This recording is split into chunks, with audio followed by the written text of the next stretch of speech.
los terroristas. Fala galera, aqui quem fala é Felipe Carmelo e estamos iniciando mais um vídeo no canal. O vídeo de hoje é um dos vídeos mais importantes para a prova do Enem que acontece esse final de semana. Hoje trataremos de um assunto que está presente incondicionalmente em todas as provas do Enem, não só do Enem, mas se você for fazer FUVEST, Unesp, Unicamp, qualquer vestibular do Paraná, UEL, todos terão pelo menos uma questão sobre Era Vargas. O Enem geralmente cobra 2 até 3 questões que envolvem a figura de Getúlio Vargas, principalmente dentro desse período que ficou conhecido como Era Vargas. Então o assunto é fundamental para todo mundo que vai prestar o vestibular. Então, primeiro de tudo que a gente tem que saber, o período que ficou conhecido como Era Vargas é um período de 15 anos, que vai do ano de 1930 até o ano de 1945. Depois, em 1950, Vargas volta ao poder, só que por vias democráticas, mas daí não é mais considerado o período da Era Vargas. Então a gente vai trabalhar de 1930 até 1945, um resumo focando no Enem, principalmente desse fim de semana. Primeiro de tudo, trataremos aqui, nessa aula, assuntos importantes como, por exemplo, a conquista do voto feminino, que já caiu no Enem e foi durante esse período da Era Vargas, as leis trabalhistas, a criação da CLT, um assunto muito discutido na política atual, a consolidação das leis trabalhistas, que também se dá nesse período, o desenvolvimento industrial do país, tudo isso envolve a figura de Getúlio Vargas. E a gente vai acabar falando aqui, porque são temas que estão muito presentes nos debates até os dias de hoje. Então, primeiro de tudo, esses 15 anos, de 1930 até 1945, didaticamente ele é dividido em 3 períodos, 3 subperíodos, que é o chamado governo provisório, que vai de 1930 até 1934, onde Vargas governa sem uma constituição, por isso que é chamado de governo provisório. Depois um governo constitucional de 1934 até 1937, quando Vargas dá um golpe de Estado e instaura o Estado Novo, que foi um período ditatorial que vai de 1937 até 1945. Esses são os 3 períodos que nós vamos tratar na aula de hoje. Então, começando, vou resumir como que Vargas chega ao poder no ano de 1930, como que ele se torna presidente da República, através de um movimento que ficou conhecido como Revolução de 1930 ou apenas Revolução de 30, que na verdade foi um golpe de Estado. Aqui eu vou recorrer rapidamente ao período anterior, que ficou conhecido como Primeira República ou República Velha, que era aquele período de alternância do poder, da famosa política do café com leite, que alternava no poder presidencial as oligarquias de Minas Gerais e de São Paulo. Acontece uma crise, porque em 1930 o então presidente da República era Washington Luiz, que era do Partido Republicano Paulista.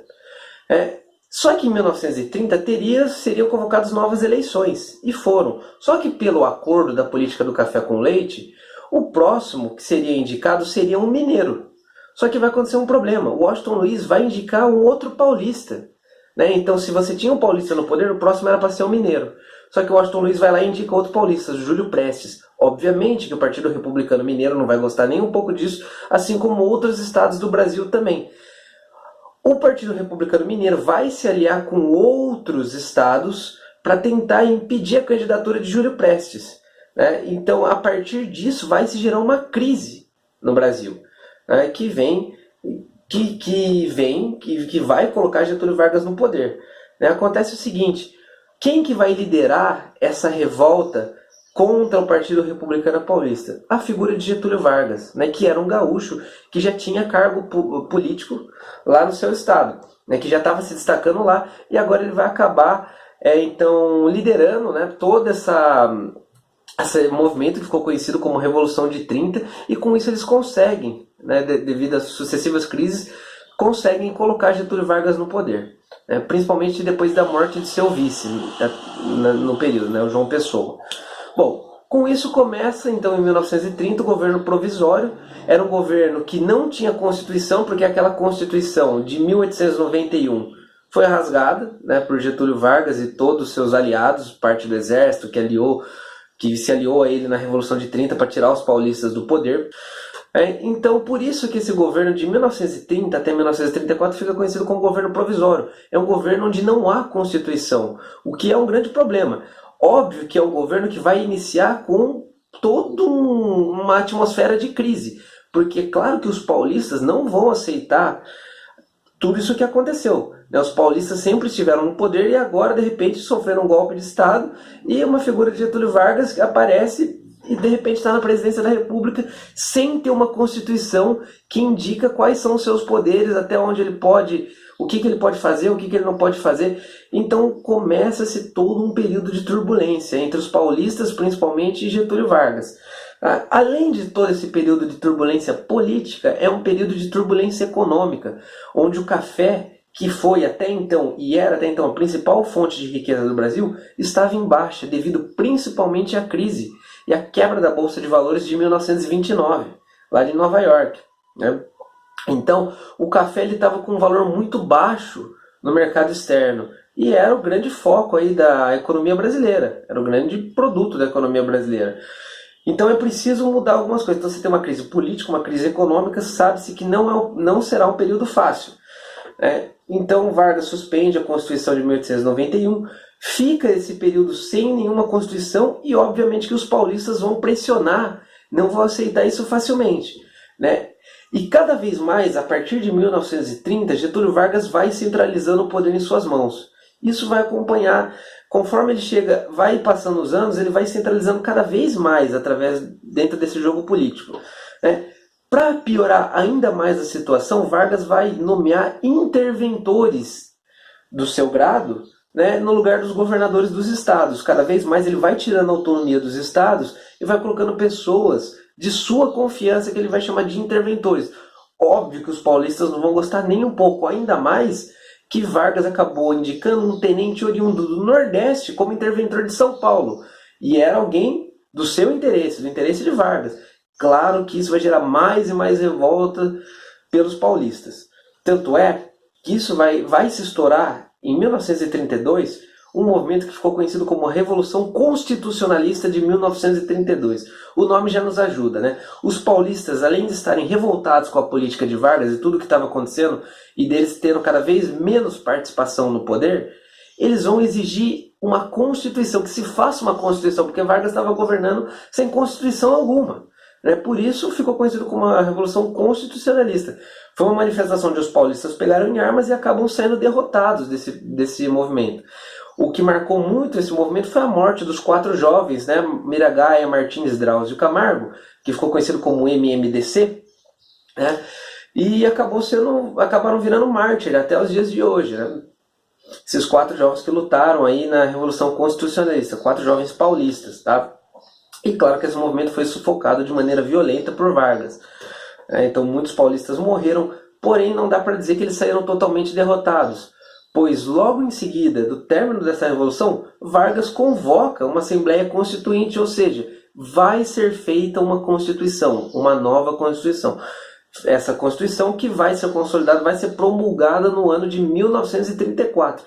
Então foi um governo provisório muito longo, na verdade, foi um governo provisório de 4 anos, sem Constituição, o período que é de um mandato comum até os dias de hoje, um período de 4 anos, onde Vargas governou sem Constituição alguma, sob forte pressão, principalmente dos paulistas. Então, a partir de 1934, começa uma nova fase do governo dele.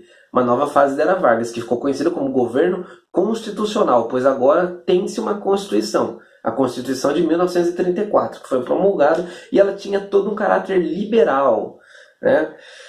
Com isso, quais são os principais pontos dessa nova Constituição? Como eu já adiantei para vocês, as mulheres ganham o direito ao voto, então o voto feminino foi garantido pela Constituição de 1934, que é muito importante. Nessa Constituição também oficializa-se o colégio eleitoral e as leis trabalhistas. Aqui, a partir dessa Constituição, Vargas estabelece jornada de 8 horas no trabalho, férias remuneradas, descanso semanal. O Brasil, naquele período desde, na verdade, do início do século, o Brasil sofria várias greves. Os trabalhadores no Brasil, eles sofriam muita exploração. E principalmente muitos imigrantes que entravam aqui no Brasil, eles traziam as ideias muitas vezes anarquistas.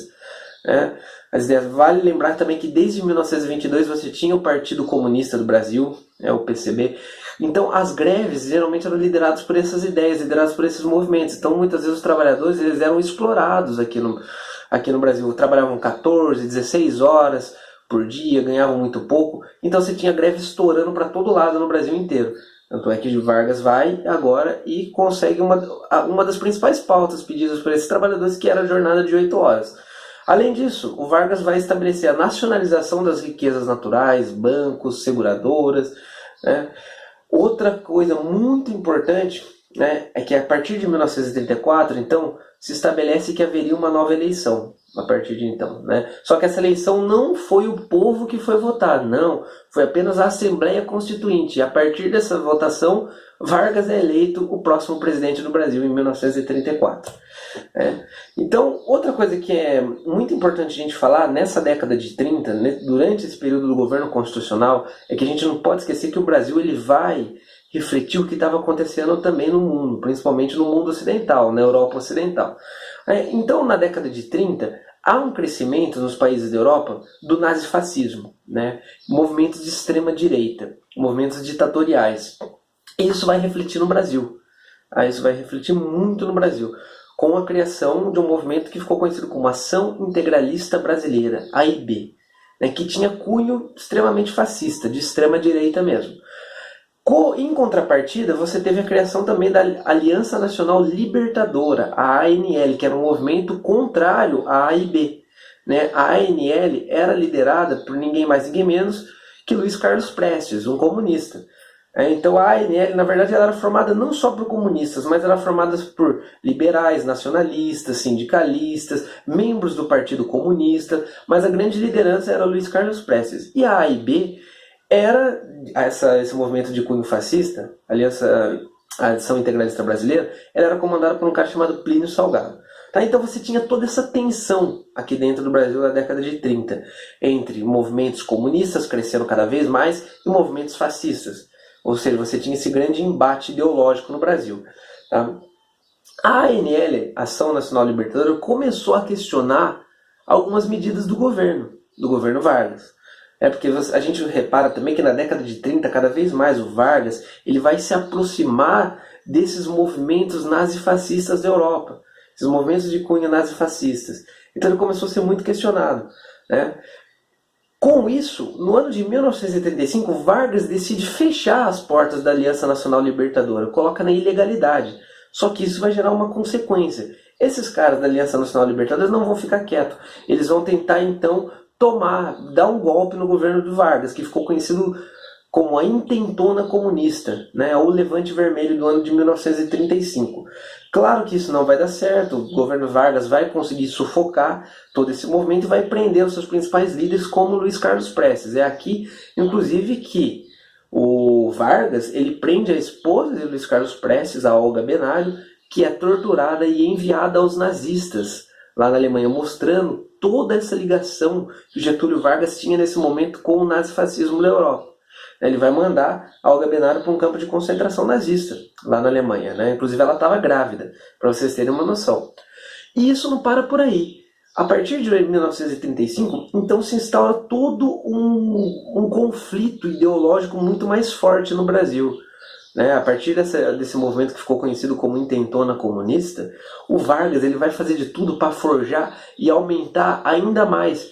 E o Vargas ele vai conseguir gerar todo um estado, toda uma mentalidade no Brasil de que os comunistas queriam tomar o poder. Vocês podem perceber que isso não é recente, Isso não é novo, até está muito presente no nosso cenário atual.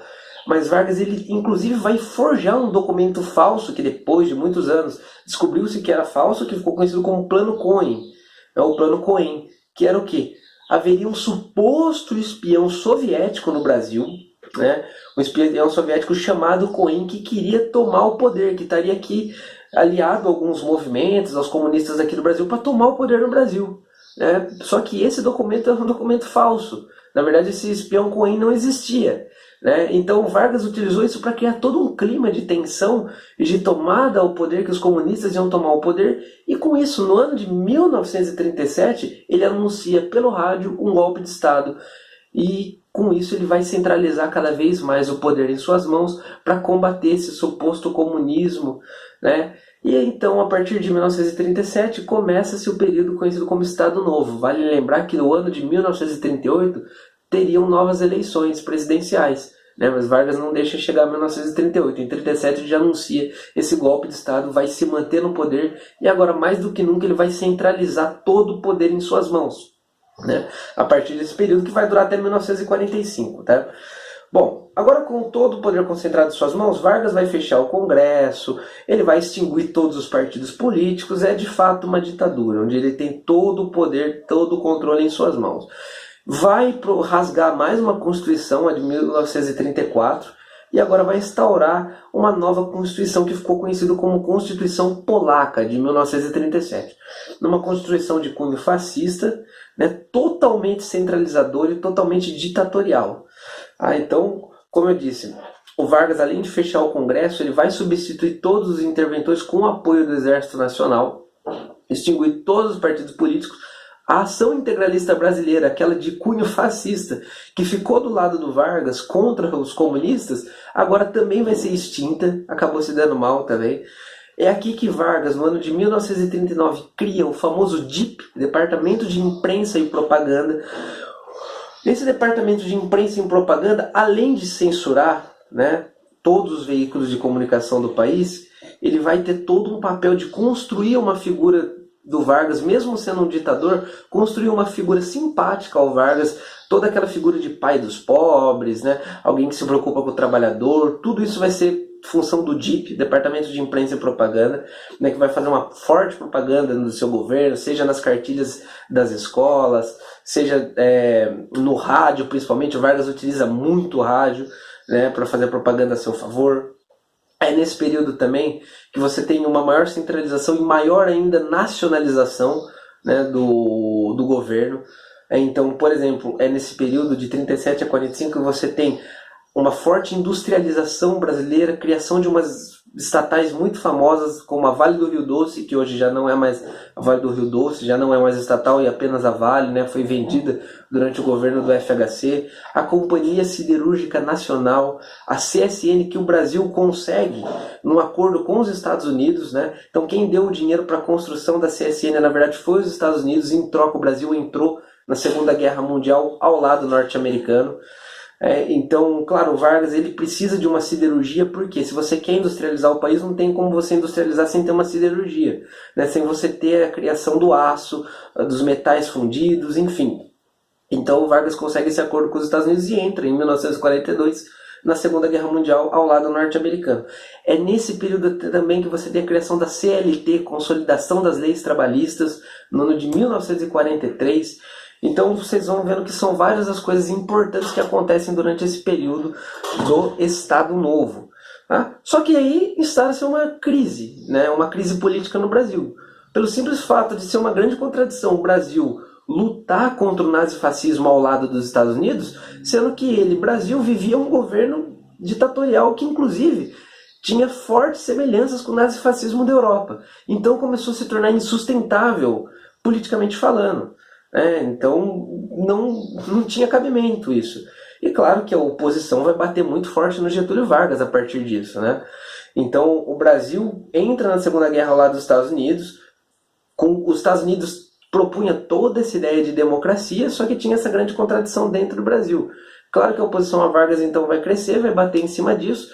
Quando chega no ano de 1945, com o término da Segunda Guerra Mundial, está insustentável Vargas continuar no poder, a oposição já bateu muito forte, inclusive você vai ter um movimento que ficou conhecido como queremismo, né? Queremos Getúlio, tinha grande parte da população que queria que o Getúlio Vargas continuasse no poder, mas a oposição foi mais forte. Então no ano de 1945, para que não tivesse perigo do Vargas se candidatar novamente, ou tentar algum outro golpe, ou fazer qualquer coisa que ele se mantesse no poder, vão destituir o Vargas do cargo de presidente da República, vão tirar a força o Vargas em 1945, e assim a gente termina o período que ficou conhecido como Era Vargas. Eu espero muito que vocês consigam entender esse vídeo que fiz. Claro que eu fiz um resumo aqui, mas destaquei os principais pontos desses 15 anos. Podem ter certeza que se cair, e vai cair no Enem, alguma coisa de Era Vargas, Provavelmente eu falei aqui no vídeo os principais pontos que eles sempre exigem muito. Né? Estudem com bastante atenção, anotem no caderno.